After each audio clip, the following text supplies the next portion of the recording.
Bom dia, gente. Tudo bem? Eu abri uma outra live aqui porque aquela caiu. E eu acho que desta vez não foi a internet, desta vez. Vou esperar um pouquinho. Oi, Simone, bom dia, tudo bem? Você tava na outra live, Simone, que caiu aqui. Eu não tava. Tava tudo travado aqui. Oi, Alane, agora eu tô vendo sua mensagem.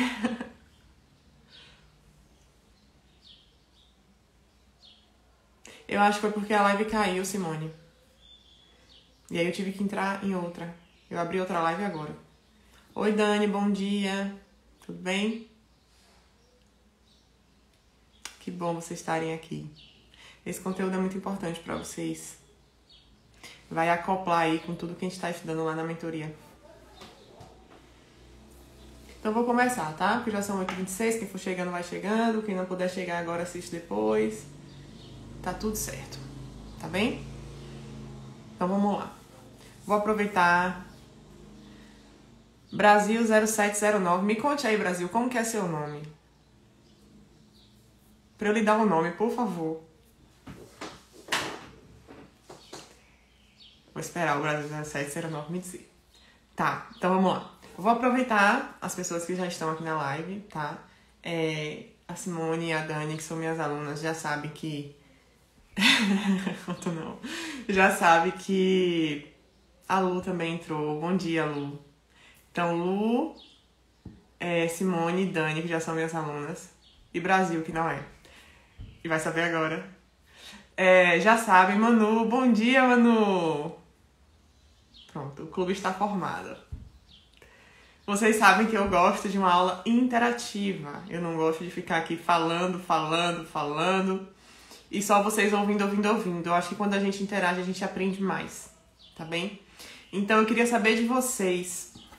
Qual é a primeira coisa que vem na cabeça de vocês quando vocês escutam a palavra metafísica? A propósito, se alguém puder colocar aí nos comentários para eu poder fixar, bota aula 1. O que é metafísica? Interroga. Para eu poder fixar. Tá bem?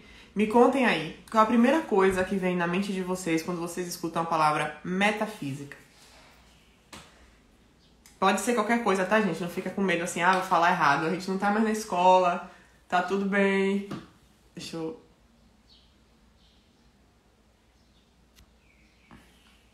fixar.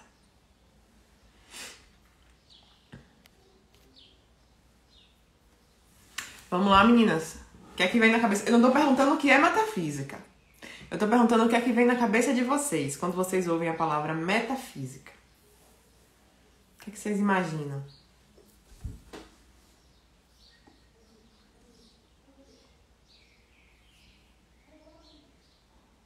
Para além do que é visível. Boa, Dani. Boa. E é uma boa definição. Eu pensei em uma coisa abstrata. Mais ou menos o que Dani falou, né? Porque toda vez que tem o meta antes da palavra, quer dizer que é além da coisa, certo? Então seria uma metalinguagem, é além da linguagem, a linguagem falando da linguagem.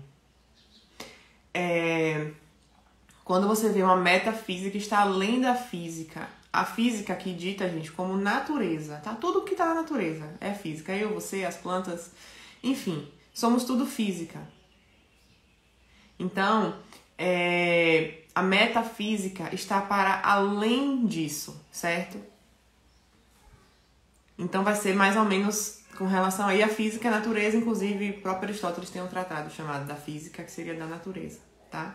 E só uma curiosidade, Aristóteles tem um livro chamado Metafísica, mas ele não dava o nome de metafísica. Foi dado o nome de metafísica depois, tá? Então, essa ciência tal qual ela foi pensada inicialmente não levava esse nome. Levava o nome de sabedoria, levava o nome de filosofia primeira, e esse a gente vai descobrir hoje aqui o que é que essas coisas querem dizer e por quê. Tá bem?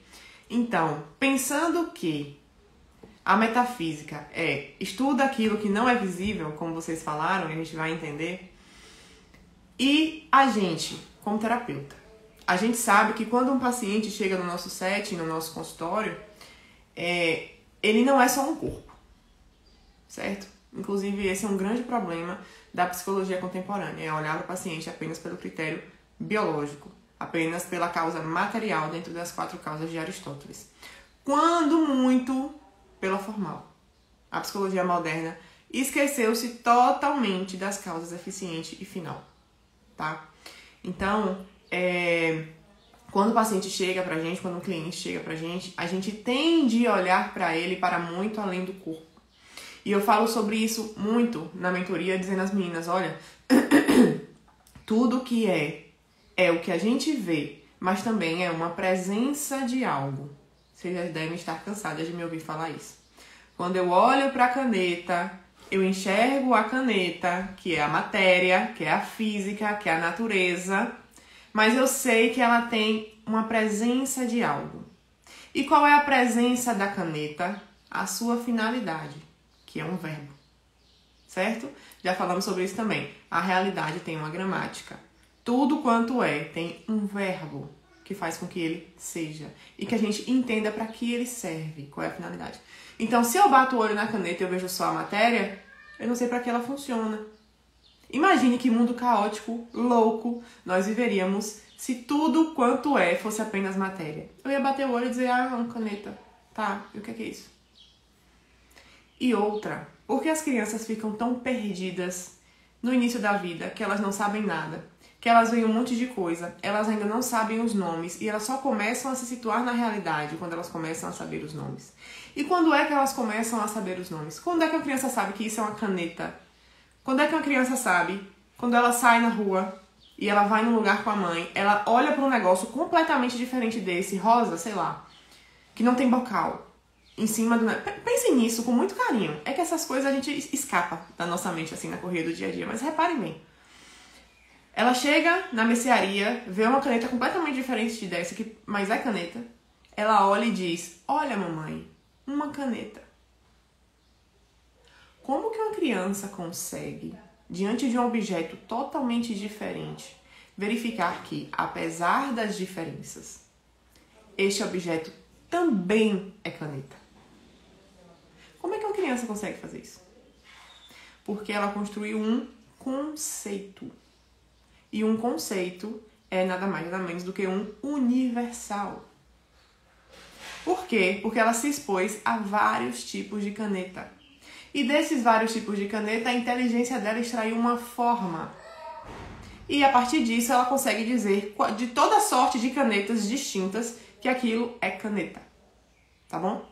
Então, eu não sei se vocês conseguem inicialmente verificar a importância disso em nossa prática. Como é tão imprescindível que a gente consiga formar conceitos, alcançar universais, porque vejam, reparem, se eu sei o universal, pressupõe-se que eu sei sobre todos os particulares que estão dentro deles.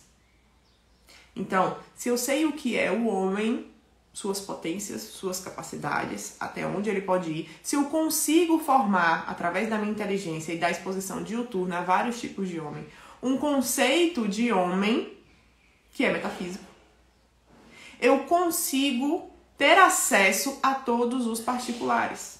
Do contrário, se eu não consigo formar um conceito de homem, se eu não sei o que é o homem, minha inteligência fica patinando em um monte de dado sensível. Ora, aquele homem é assim, aquele homem é assado, aquele homem de outro jeito, aquele de outro jeito. O que é o homem, afinal? Como que eu sou terapeuta sem saber o que é o homem, afinal? Eu tô aqui antecipando o final da live, que eu ia amarrar e dizer pra vocês por que o terapeuta precisa saber metafísica. Então, vejam, é urgente que nós, terapeutas, aprendamos metafísica, porque o nosso objeto de estudo precisa ser cognoscível. Aristóteles dá um exemplo no livro dele, a Metafísica, sobre esse sede de conhecimento que o ser humano tem, e ele fala assim, ora, o que seria mais deleitável para uma pessoa que mexe com geometria do que a quadratura do triângulo se tornasse cognoscível? O que é que ele quer dizer com isso? O que deveria ser mais deleitável para alguém que estuda algo do que aquele algo se mostre para ele? Torne-se demonstrável para ele, que ele conheça aquilo ali que ele está estudando. E como que eu conheço o homem sem saber o que é o homem num conceito? O que quer dizer homem? E não aquele homem específico. E sabendo o que quer dizer homem, eu sei, portanto, o que é aquele homem específico. Tá bem? Então, vamos lá construir aqui um conceito de metafísica, entendendo muito bem o que ela quer dizer. Mais uma vez, voltando para o livro do Aristóteles, da Metafísica, ele começa o livro com uma frase que diz o seguinte: todos os homens tendem, por natureza, ao saber. O que é que ele quer dizer com isso? Nós temos um negócio na gente, que a gente vai descobrir o quê? Inato, que quer conhecer. Não é preciso que a gente faça muito esforço para isso. Tem algo em nós que deseja, que anseia, que tem sede do conhecimento. A Marina mais ou menos. Tem umas pessoas que não desejam tanto assim não. Eu mesmo de vez em quando também não estou muito afim. Inclusive tem um artigo do professor Olavo, que ele escreveu em 2001, se eu não me engano, não lembro o nome. Mas está naquela coletânea, o mínimo que você precisa saber para não ser um idiota. Que ele começa dizendo assim: ora, quando eu li essa frase do Aristóteles, eu pensei, Aristóteles é um tonto. Aristóteles não conhece as pessoas. Não é possível, porque as pessoas não têm interesse em conhecer. Elas só querem fazer e se enganar. E aí, lá pelo terceiro, quarto parágrafo do artigo, ele fala, olha, eu precisei rodar o mundo inteiro para entender o que Aristóteles quis dizer. Eu acho que ele estava falando de toda sorte de gente, menos dos brasileiros, que os brasileiros não têm esse amor ao conhecimento, porque assim não foi ensinado. Na Grécia Antiga, minha gente, a educação acontecia para que os cidadãos aprendessem e se tornassem livres. Essa é a verdadeira educação. A educação sem cabresto, a educação sem ideologia. Ora, isso aqui é o que é, e a partir disso aqui do que é, você decide o que vai fazer com isso. Essa é a educação real. Não é a educação que nós temos hoje. Nós somos modulados com a educação que nós temos hoje. Por isso o professor Olavo dizia, olha, ele não conhece o que está acontecendo aqui, porque é isso que está acontecendo. Mas, de fato, nós temos um negócio chamado inteligência que age buscando a verdade o tempo inteiro. O objeto da inteligência é a verdade. Então, é como que entre a inteligência e a verdade houvesse um imã, um magnetismo. E é por isso que o Melk, da formação do imaginário, fala o tempo inteiro pra gente. Vocês precisam acreditar no que os olhos de vocês veem. Tá tudo tão confuso, tem tanta coisa incidindo sobre nossa vida, demanda, ritmo do mundo, entorpecente, ideologia, que a nossa inteligência não consegue assentar para poder olhar para as coisas e dizer o que as coisas são. Porque essa é uma capacidade natural nossa. Essa é a primeira coisa que eu queria dizer pra vocês, que eu quero que vocês não se esqueçam. Vocês, aí dentro, têm uma capacidade natural de conhecer, não precisa fazer muito esforço. Acreditem na inteligência de vocês. Eu tenho certeza que várias vezes vocês já fizeram algumas coisas assim, que ficaram, vai dar ruim. Vai dar ruim. E mesmo assim você fez, porque você é um tonto igual a mim. Igual a todo mundo que tá aqui. A gente desconfia do que os nossos olhos veem. Tá? Então, o que é que moveu o homem e ainda move durante muito tempo e fez com que surgisse a metafísica? Esse desejo inato por conhecer. Justamente por querer saber de todas as coisas, por querer entender o que estava acontecendo na realidade, o homem começou, face a esse deslumbre, a procurar o que é, a tentar discernir o que é que as coisas são. Tá? E aí começou a surgir essa filosofia primeira, vamos dizer assim, essa sabedoria que era assim dita no início, que meio que se apartou das ciências particulares. Existiam muitas ciências particulares que estudavam parcelas específicas da realidade. No entanto, se você pegar todas essas ciências particulares e somar, ainda não vai dar metafísica. Porque o todo é sempre muito maior do que a soma das partes. Todas essas ciências particulares estudam coisas específicas, tá? Só que a metafísica, ela não pega todas essas coisas específicas e estuda. Não, ela estuda essas coisas acerca de um mesmo viés. Acerca do viés doente. Eu vou explicar isso pra vocês. Doente, não doente de doença, tá? Doente. Ente, metafísico, tá? Então, o que é que acontece? Esse conhecimento filosófico, ele começou a se desenvolver com base em 3 pilares. Esses 3 pilares são o seguinte, e eu acho que isso aqui vai abrir um pouco mais a cabeça de vocês. Os filósofos diziam o seguinte, ora, nós precisamos embasar esse conhecimento em 3 coisas principais. Primeiro, algo é. Algo existe. Como é que eu digo que algo é? Algo existe, essa caneta existe. Eu existo, esse celular existe. Esse tripé aqui que tá o celular existe. Isso existe. E quando eu acuso a existência de alguma coisa, eu digo que ela é independente de mim. Isso é muito importante. Aquilo ali não é uma extensão de mim. Aquilo ali não é como eu. Aquilo é com suas próprias características. Ainda que se trate de um outro homem, aquilo é com suas próprias características, em que pese e façamos parte do mesmo conceito de homem. Tá bom? Então, algo é. E é por isso que o Descartes, ele estava tão louco, tão alucinado, quando ele disse: penso, logo existo. Reparem, penso, logo existo. Se eu penso, existo. Ora, não deveria ser o contrário? Se eu existo, eu penso? Porque se eu existo só depois que eu penso, como é que ele estava pensando se ele não tinha existência? Não faz sentido. Então, algo é. Primeiro eu preciso acusar a existência. As coisas existem, tá? Depois desse passo, a gente entra no algo se move. Algo é, algo se move. Todas as coisas aqui nesta vida estão em movimento. E movimento aqui a gente vai ler como ato e potência, tá certo? A gente vai ter uma aula sobre ato e potência, creio que na semana que vem. Ato e potência. O que é o movimento? É a passagem simultânea do ato à potência.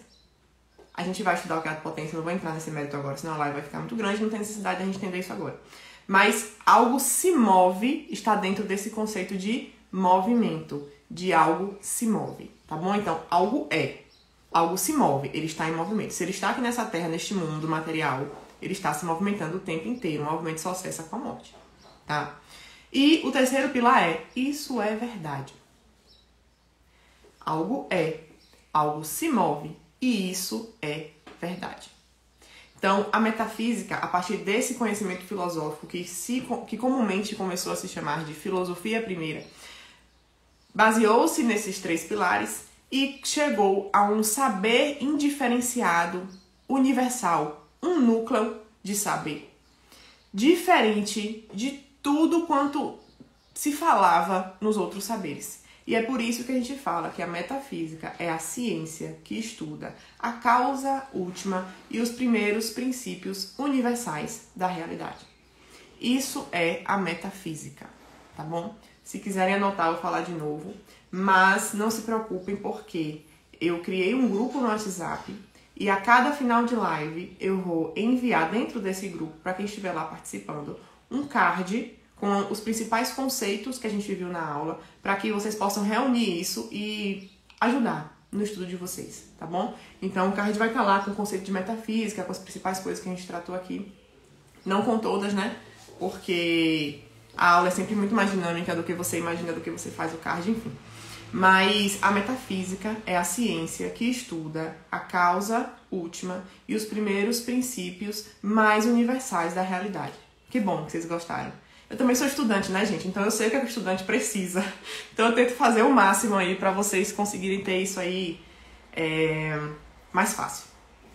Tá bom? Então vamos lá. Então, metafísica, causa última. Beleza. O que é causa última? Repare, existem causas supremas, ou seja, causas de causas, e existe a causa última. Reparem que as causas supremas, elas agem em uma grande parcela da realidade, certo? Por exemplo, o desejo de felicidade, todo mundo sabe aqui que todo mundo quer ser feliz, isso é algo observável, olha só como a realidade nos comunica. Se a gente olhar para a realidade, a gente vai ver que todo mundo quer ser feliz. Não importa como. O ladrão, quando rouba, quer ser feliz. A pessoa que mata, infelizmente, quando mata, ela quer ser feliz por algum motivo. Que aquela pessoa não incomode, enfim. E aí é uma questão, não vamos entrar na questão moral. Mas todo mundo nesta vida quer ser feliz, pelos motivos certos ou não. Então, o desejo de felicidade é uma causa suprema que comanda todo o agir humano, que é uma parcela da realidade. Então, causas supremas sempre vão influir em parcelas do real, certo?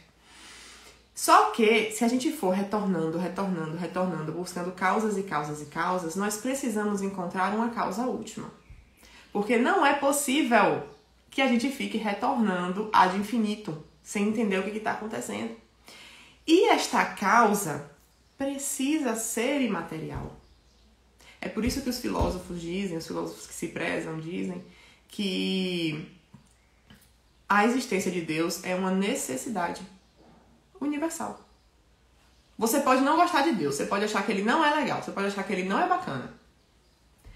Mas você não pode dizer que ele não existe. Por quê, Marina? Porque vejam, gente, se nós somos matéria, e tudo quanto está aqui é matéria que a gente está vendo, não é possível que a matéria nasça da matéria. Como que um ser vai gerar? Como que um ser que é sucessor de um outro ser pode vir de um ser como ele? Isso é logicamente impossível. É como que uma criança gerasse uma criança. Não tem como. Eu fui gerada pelos meus pais, que são seres superiores a mim, são mais velhos, já têm um aparelho reprodutor desenvolvido. Então eu vim deles. Mas eles vieram dos pais deles. E se a gente for retroceder nas causas supremas e na causa última, a gente vai chegar num lugar que é imaterial. E esta causa imaterial, ela precisa, por necessidade, não ter movimento. Porque se movimento é a passagem do alto à potência, como que essa causa última vai ter esta imperfeição? Porque o movimento é o símbolo da imperfeição. A gente se move para algo porque a gente é imperfeito, porque a gente está buscando algo. O sentido da vida, vamos dizer assim. E o sentido da vida tem de estar fora da vida. E a causa última tem de estar fora da vida. Não tem como. Então a gente chega num ser que é ato puro, ou seja, nele não há movimento, num ser que é imóvel, portanto, e que é a causa primeira de tudo. Causa última e primeira de tudo, que seria, portanto, Deus. Deus, tá? Eu não vou entrar aqui no mérito cristão. Deus. É preciso que haja um Deus. Porque esse Deus é causa imaterial. Esse Deus, ele não se move, e por isso foi chamado por Aristóteles, que não era cristão, que não tinha acesso à revelação divina, porque ainda não tinha conhecido. Aristóteles é de 4 anos antes de Cristo. E ele disse que ele era um motor imóvel, que não foi causado por nada. E por isso é a causa de tudo. Porque o motor parece que está em movimento, né? Mas ele é imóvel. Olha que coisa poética. Criando tudo quanto há. Então, por isso, vocês já vão perceber que o assunto Deus é um tema capital da metafísica. Certo? Então, causa última, entendemos o que é a causa última, e princípios primeiros de toda a realidade. A metafísica vai estudar toda a realidade. Não é uma parcela ou outra. Toda a realidade. Pensem aí, quantas ciências existem hoje? Quantas ciências a gente pode enumerar? Diversas, de toda sorte. A metafísica está acima de qualquer uma delas. Porque sem a metafísica, nenhuma delas é possível. Nenhuma delas é possível. Vejam só, todas as ciências particulares que a gente conhece, elas têm um objeto material e um objeto formal. Por exemplo, na biologia, qual é o objeto material? Aqueles que vivem. Os viventes. A biologia vai estudar os viventes. E qual é o objeto formal da biologia? A vida. Então, o objeto material sempre vai ser o objeto imediato mesmo de estudo, né? E o objeto formal vai ser aquela parcela da realidade que está incidindo sobre aquele objeto material, que é a vida. Quando a gente vai falar da metafísica, com relação aos primeiros princípios de toda a realidade, universais, nós vamos falar do ente. Então, além da metafísica ser a ciência que estuda a causa última e os princípios primeiros de toda a realidade, ela também é a ciência que estuda o ente enquanto ente, suas causas e suas propriedades. Como assim, Marina? Preste atenção nessa parte aqui, que talvez seja o mais complicado da nossa live de hoje, tá? O que é ente? Vocês vão ver em todo lugar que fala de metafísica, ente. Gente, ente é a coisa mais simples do mundo. Ente é tudo aquilo que é. Tudo aquilo que é. A caneta é um ente. Se você consegue olhar para a caneta e acusar a existência dela, ela é um ente. O computador é um ente. O copo é um ente. O celular é um ente. Cada livro desse é um ente. Tudo que é, tudo que eu posso olhar e acusar a existência é um ente. Certo? Para ficar mais claro ainda, tem uma passagem de um livro, inclusive tem um livro que eu estou usando como base para dar essas aulas, eu vou mostrar para vocês depois. Que para mim é o livro mais didático de metafísica que existe. Se vocês quiserem comprar, é um excelente investimento. Mas eu mostro para vocês depois, não tá aqui não, tá lá embaixo. Tá, então isso é ente, beleza? Marina, ainda não ficou claro, pronto. Olha só, eu sou Marina, certo? Enquanto eu estudo, eu sou estudante, tá? Enquanto os viventes, as pessoas vivem, elas são viventes. Em todo momento que eu sou ente. Deu pra entender? Enquanto eu estudo, eu sou estudante. Enquanto eu vivo, eu sou vivente. Enquanto eu estou aqui, eu sou ente. Certo? Então, reparem.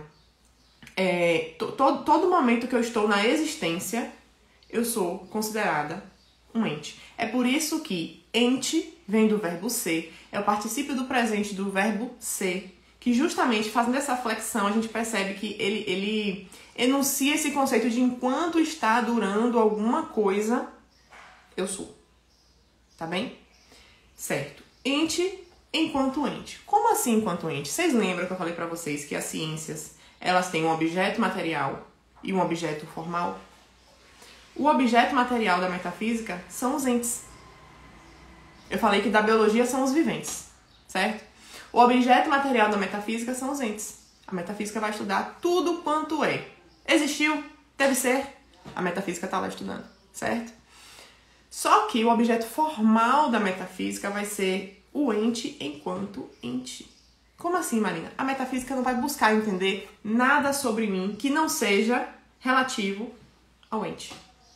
Então, se eu tenho alguma matéria, alguma faculdade, alguma operação, não sei, que não esteja ligada ao meu ente, ao meu conceito de ente, ao que o ente faz, quais são as causas, quais são as consequências de eu ser um ente, a metafísica não vai estudar. É por isso que não adianta a gente pegar todas as ciências particulares, amarrar e dizer, pronto, vamos somar tudo isso e aqui é metafísica. Não vai adiantar. Por quê? Porque a metafísica não estuda o que todas as ciências estudam juntas. A metafísica estuda o ente enquanto ente. E por isso ela dá substrato às outras ciências. Como que a biologia vai estudar os viventes se ela não sabe quais são as propriedades metafísicas dos viventes? Não tem como. Como que eu vou estudar o ser humano se eu não sei que é o objeto da minha prática? Se eu não sei quais são as propriedades metafísicas do ser humano? É impossível, gente. Não tem como. Então eu preciso saber metafísica, tá certo? E aqui eu quero entrar com vocês numa parte importante que é quando metafísica e teologia se unem, certo? Então vejam só. Eu disse pra vocês que ente é tudo aquilo que é o particípio do presente do verbo ser. E aí, por conta dessa contração, a gente percebe que, olha, todo momento que eu sou, todo momento que eu estou na existência, eu sou ente, tá? Então, reparem, sendo assim, para eu dizer que Deus é um ente, eu preciso dessa condição intrínseca de poder dizer, ora, enquanto Deus ele é ente. Só que vocês vão de concordar comigo que não existe, é uma impropriedade, eu dizer, terminológica, constitutiva do próprio Deus, eu dizer que enquanto Deus é. Porque vejam, Deus não teve um início nem um fim. E não vai ter. Quem tem início e fim são nós, nosso corpo, né? Nossa alma imortal. Quem tem início e fim é nosso corpo. Deus não tem início e fim. E se Deus não tem início e fim, ele não pode ser ente. Porque a gente já entendeu que o ente tem um início e tem um fim. Ele entra na existência e ele sai da existência. E nos momentos em que ele perdura existindo, ele é ente. Vou bater nisso aqui para ficar na cabeça de vocês. Só que Deus não entrou na existência. Só que Deus não vai sair da existência. Então ele não pode ser ente. Se Deus não pode ser ente, o que é que ele é? Causa. Causa primeira de todas as coisas. Tá bom? Não se esqueçam disso. Além disso, o Gardel, acho que é Gardel que fala, Henri Dominique Gardel, Ele tem um livro que ele fala sobre Introdução à Filosofia de São Tomás. Ele tem alguns volumes. E tem um volume de Psicologia e Metafísica. E nesse volume ele fala o seguinte, que a metafísica é a ciência do imóvel e separado. Reparem, imóvel, ou seja, causa primeira, que não se move, imaterial, que causa todas as coisas, porque tem o ser por completo e dá parcelas de ser a seres diferentes, a entes diferentes. E separado porque ele está destacado de tudo quanto é. Acabei de falar para vocês, Deus não pode ser ente. Se ele não pode ser ente, ele está destacado. E aí o Gardel ele fala, olha, se a metafísica é a ciência do imóvel e separado, e o imóvel e separado por excelência é Deus, a metafísica é a ciência de Deus. E isso é um tanto quanto óbvio. E aí ele fala, é por isso que muitas vezes nós podemos transmutar, postular que o nome metafísica seja considerado como teologia. Mas não de uma forma, gente, não com conceitos morais, etc e tal, aquela coisa que muita gente imagina sobre a religião. É aquela coisa mesmo relativo a esse Deus que a gente já entendeu que precisa existir, que é o motor imóvel. Repete, por favor. A questão do Gardel, Simone, eu vou repetindo pra você falar. Tá. O Gardel, acho que é assim que fala, tá, gente? Porque é francês. É Gardel. Gardel, ele dizia a seguinte coisa. A metafísica é a ciência do imóvel e separado. Tá? Ele dizia isso, exatamente isso. E ele dizia, ora, se a metafísica é a ciência do imóvel e separado, eu olho para a realidade e eu vejo quem é o imóvel e separado. Quem é aquele que é a causa de tudo, a causa primeira de tudo, que é imóvel, que não tem movimento, que é imaterial, que tem o ser todo dentro de si, e tendo o ser todo dentro de si, sendo o ser com S maiúsculo, ele tem condições de conferir o ser com S minúsculo a diversos entes, em parcelas diferentes, com intensidades diferentes. Isso, olha, Henri Dominique Gardel. Ele tem alguns livros sobre introdução à filosofia de São Tomás de Aquino, e esse livro em específico que eu tô falando é o volume de Psicologia e Metafísica, tá? Excelente, indico pra vocês. Pronto. Então, já que esse é o ser imóvel e separado por excelência, o Deus que a gente já entendeu aqui, que dá pra chegar a esse raciocínio apenas científico, não precisa a gente colocar alguma coisa religiosa dentro disso, a gente sabe que existir Deus é imperioso para que a gente exista. É necessário que um ser que contenha todas as possibilidades do real nos conceda determinadas parcelas dessas possibilidades e que ele não se mova, que ele seja ato puro, que ele seja a causa primeira de tudo. O Gardel fala, ora, se a metafísica é a ciência do imóvel separado, a metafísica é a ciência de Deus, que é o imóvel separado por excelência, certo? E se a metafísica é a ciência de Deus, ela pode postular, inclusive, ser chamada de teologia. Então vejam como metafísica e teologia estão intrinsecamente ligadas. A teologia, gente, não é a ciência moral. A teologia é a ciência do saber. A teologia é a ciência que busca o ser das coisas. Olha só como tem tudo a ver com metafísica. A teologia tenta sabedoria. A teologia é a ciência da sabedoria. Olha, metafísica é a ciência da sabedoria. A filosofia é a primeira. Então tudo isso tá junto. E quanto mais eu busco saber o que as coisas são, quanto mais eu busco estudar a causa primeira, a causa última, os princípios primeiros de toda a realidade, estudar o ente enquanto ente, suas causas e suas propriedades, mais eu vou estar me comunicando e relacionando com a realidade. Mais eu vou entender o que as coisas são. E melhor eu vou agir na realidade. Por quê? Porque daí eu vou utilizar as coisas para o que elas foram feitas. Eu vou utilizar as coisas para o que elas servem e, portanto, as utilizarei com perfeição. De outro lado, se eu não faço esse movimento, eu vou tratar todas as coisas com indignidade, porque elas vão começar a operar muito abaixo do que elas podem, porque eu não sei o que elas são, para que elas foram feitas, e fico na minha cabeça com aquele negócio, né? De fazer o que eu quero, de ser o que eu quiser, enfim. Em última análise, essa é a pior perversão, né? É você não saber nem para o que você existe, nem o ente enquanto ente humano, ser humano, você, para que você está aqui, tá? Então, o Gardel fala que a metafísica ela pode postular o mesmo nome da teologia, inclusive o Ética Nicômaco, nossa, metafísica. O Metafísica do Aristóteles, a partir do livro 5, ele já encara a metafísica sobre esse viés teológico, tá? Mas sem questões religiosas, gente. De fato, essa teologia que busca saber o ser das coisas, como Gardeio falou, do imóvel e separado, que por excelência é Deus, tá bem? Então, além disso, São Tomás dizia que a virtude será tão mais excelente quanto mais excelente for o seu objeto. E a virtude mais importante, portanto, que é uma virtude intelectual, que aperfeiçoa o intelecto, seria a sabedoria. Por quê? Qual é o objeto da sabedoria? Já falamos aqui. O objeto da sabedoria, que é a metafísica, é justamente a investigação da causa última e dos princípios primeiros de toda a realidade. Então, a metafísica seria a ciência mais excelente. Por quê? Quanto mais perfeita será uma virtude, quanto mais perfeito for seu objeto. E a virtude da sabedoria, o objeto é tudo isso aqui que a gente está conversando. Portanto, ela pode ser denominada de metafísica, filosofia primeira e, ao fim, de teologia. Tá bem? Então, não se esqueçam dessas coisas. E, por fim, eu queria só arrematar com vocês para a gente conversar sobre por que é tão importante, então, dito tudo isso aqui, que o terapeuta entenda de metafísica. Primeiro, antes da gente arrematar, eu queria saber de vocês se vocês entenderam tudo isso aqui que a gente conversou. Porque isso aqui é o pontapé para vocês entenderem as outras lives e o desenvolvimento dos temas da metafísica. Ficou claro?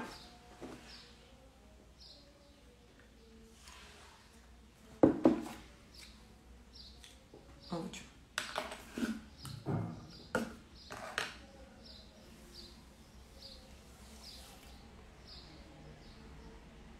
Pronto. Se não ficou claro para alguém, podem falar, tá? Deixa eu só desligar aqui o computador.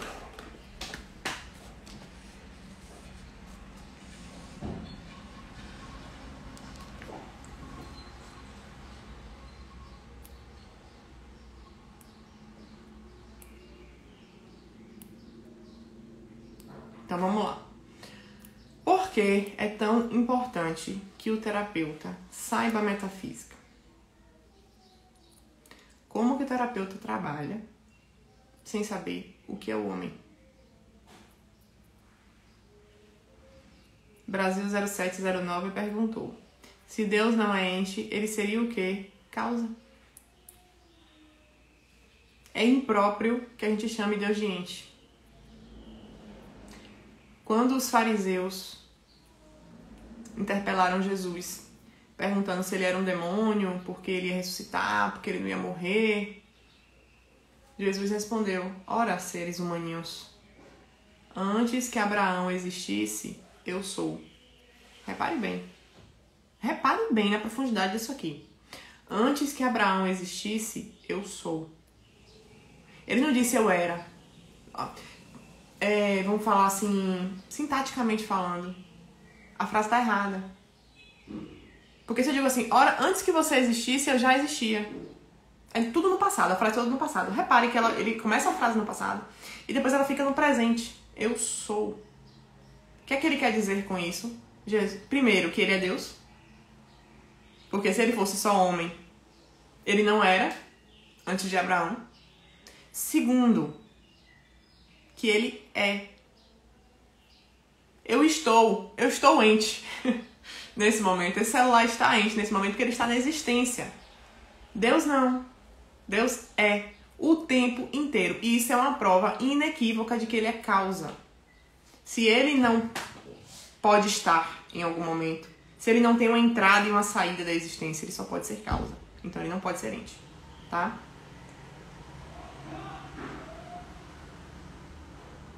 Então vamos lá. Por que o terapeuta precisa saber dessas coisas? Qual é o objeto do terapeuta? Qual é o objeto de estudo do terapeuta? O ser humano. Particularmente a alma humana. Como que eu vou ser terapeuta se eu não sei o que é o homem? Quais são suas causas? Quais são seus princípios primeiros? Quais são suas potências? Quais são suas faculdades da alma? Como que eu vou aperfeiçoar? O que é substância? O que é acidente no homem? Gente, a gente vai estudar substância e acidente essa semana. Como que eu vivo sem saber quais são os acidentes do homem? E que esses acidentes podem aperfeiçoar o próprio homem. E quais são? E como é que faz? Como que eu vivo sem saber disso? Como que eu oriento algum paciente sem saber disso? Não tem como. Como que eu sei qual é a felicidade do ser humano? Se eu não sei qual é a causa última. Porque a causa última vai ter tudo a ver com a felicidade, certo? Vai ter tudo a ver com a finalidade da vida humana. E se eu não sei isso, pra onde é que eu vou? Lembram do início da aula que eu falei que o maior deleite para um geômetra, não lembro como é que fala o nome, um cara que estuda geometria, seria que a quadratura do triângulo se tornasse cognoscível? O maior deleite para um terapeuta deveria ser que a alma humana se tornasse cognoscível.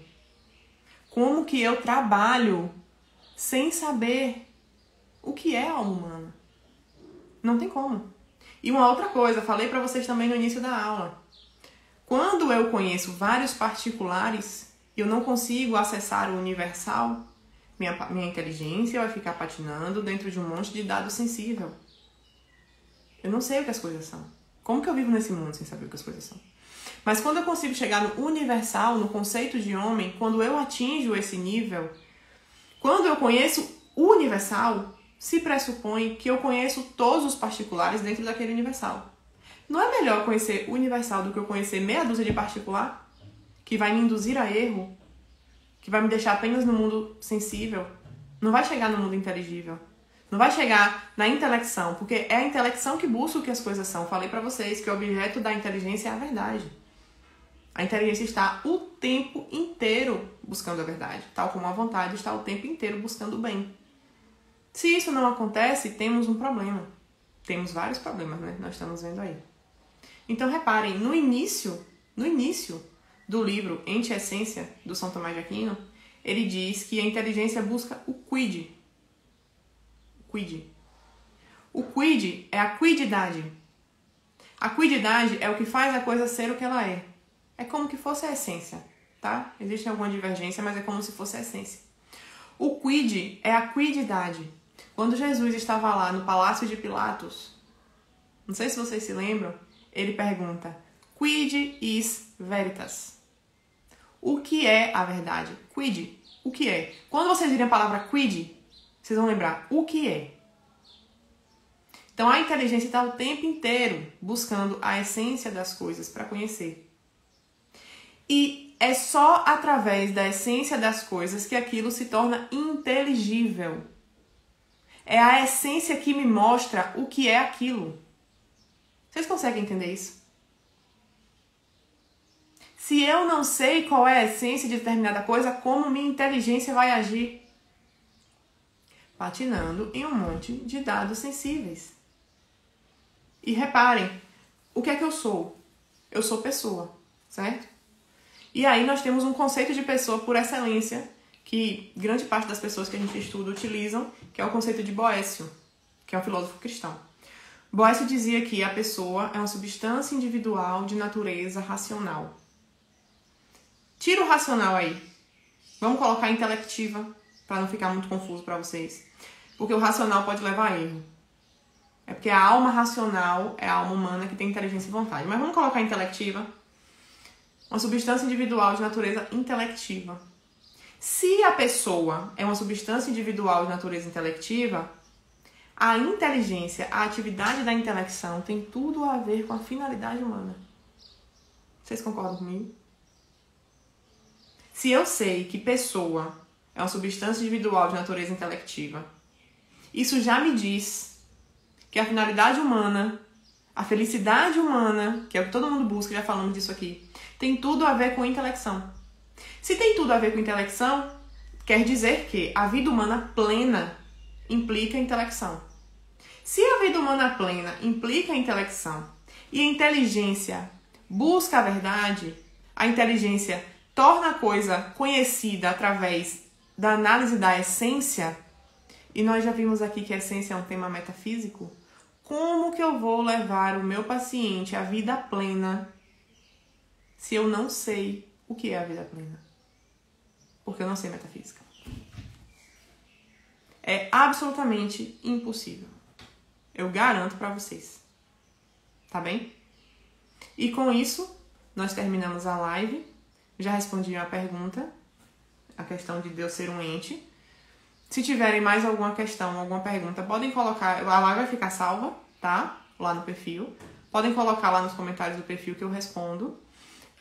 Logo depois da live publicada, eu vou colocar aqui nos stories o link do grupo do WhatsApp para vocês participarem, para que eu possa mandar o card lá. Vou dar um tempinho para vocês entrarem e eu mandar o card da aula de hoje, tá bem? Bons estudos. Estejam aqui, vão ser mais de 20 aulas no pensamento progressivo. Cada aula vai dar substrato para vocês entenderem a próxima. Então estejam aqui, não percam. Eu tenho certeza que ao final dessas lives vocês vão sair daqui com conhecimento sólido de um saber imóvel e separado, que faz toda a diferença na prática da terapia.